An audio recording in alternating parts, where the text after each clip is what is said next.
ano ba ang sabina? Kasi may nag-text na sa akin kahapon. Paano bang issue ng sabina na wala naman nagrereklamo?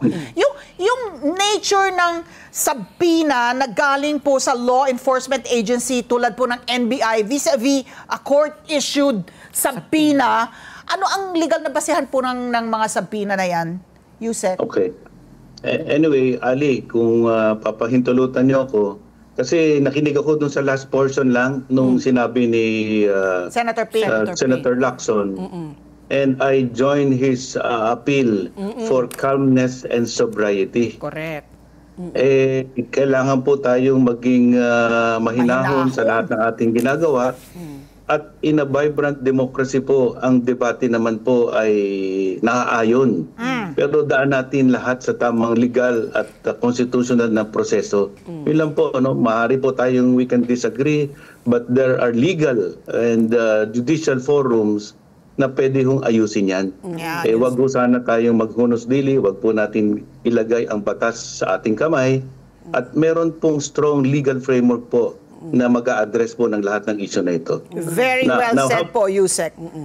Opo. Having said that, yung proseso po ng sabina, naayon din po sa batas yan. Ang National Bureau of Investigation ay isang partikular na ahensya na inatasan ng batas na mag-imbestiga ng national security issues involving the President. A threat to the President life and security is within the jurisdiction specifically of the NBI.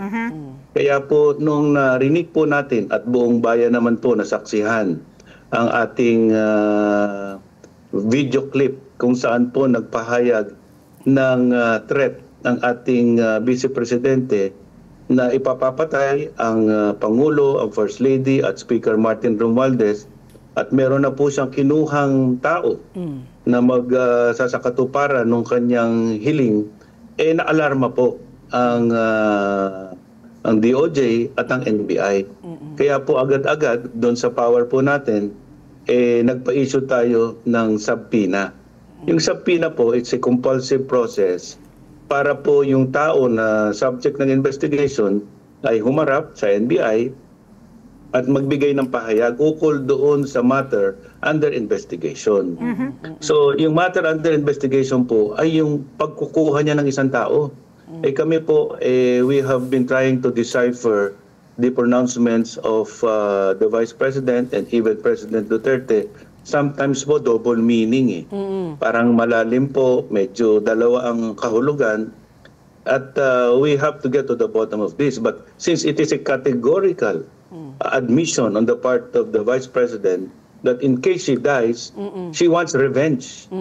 At dapat po, itong tao na kinontrata niya, yung hard gun, should implement her instruction to kill the sitting President, the First Lady, and Speaker of the House. Kaya po nakaka-alarma yan. At kailangan natin pong alamin kung sino yung kinausap niya, at hahanapin po natin yung hired assassin na yun para po hindi magkaroon ng threat at banta sa buhay ng ating Pangulo. Hindi po natin alam anong pag-iisip ng taong kausap ni VP Sara. Baka po meron siyang gawin. Hindi po niya tamang naintindihan ng instruction at meron siyang gawin. At saka in the first place, ang gusto kong ipakita dito, dapat po may proseso tayo. Pag may nangyari po sa ating Vice Presidente, dahil po nagdeklara siyang ganyan, ang ituturo po, ang administrasyon, ang Pangulong Marcos, napaka-dangerous po nun. Bakit baka meron pong mga ibang tao na magsamantala dito sa sitwasyon na ito at meron pong gawing masama sa ating Vice Presidente, wala pong kinalaman ang administrasyon, baka po mapagbintangan ang ating Pangulo at magulo po yun. Magulo po yun. Ayaw po natin mangyari yun. Kaya nililinaw po natin kaagad-agad itong bagay na ito. Yusek, sa tingin niyo ho ba, kasi ka, di ba sa Friday po, pinapatawag na po si VP Sara sa opisina po ng NBI, and parang hindi kayo sigurado kung makakarating siya kasi meron rin atang hearing sa Kongreso, pero abogado niya pwede. Ang tanong ko po, kayo ba ay kumpiyansa na may makukuha kayong sapat na impormasyon kay VP Sara o sa kanyang abogado? Kung sakaling sabihin sasabihin niya, kayo naman, 'di ba? Emotional lang ako nung gabing 'yon dahil nga yung aking chief of staff, there was a threat na dadali siya sa correctional and all that. So she said that in a spurt of anger, emotions were running high. Can she use that as a defense? Or, I mean, how much can you squeeze from her talaga? Parang baka squeezing from blood from a stone. Kasi alam na rin natin na si VP Sara is also a lawyer. Anak siya ng tatay niya. Diba? So, kumbaga yung mga binitawan niya, parang calculated, alam niya kung yung hangganan kung saan siya mararating. Kasi sabi niya, how can I exact revenge kung from the grave? Diba? And that threat was conditional. Sa mga parting yon bilang abogado po, kayo po, sa tingin nyo ba, may lusot pa ho ba si VP Sara? Or talagang, na siya, wala na siyang kawala? Na kayo mismo sinasabi nyo sa Facebook, huwag i-take down yung video clip na yan. Na authenticate nyo na yan, na hindi yan AI. Na genuine po yan. Sa tingin nyo po, ano po?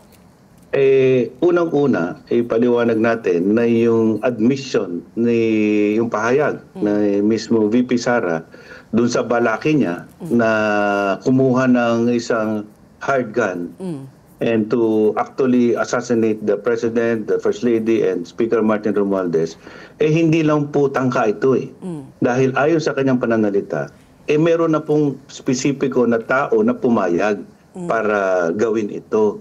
So, ang tawag po namin sa ebidensya, res ipsa loquitur.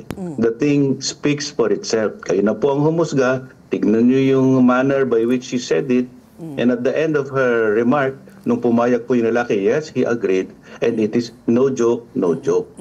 So, yun po yung konteksto ng pagkaintindi namin, pero binibigyan namin siya ng pagkakataon na magpaliwanag. Pero as I said, yung evidence po of her own admission can be used against her.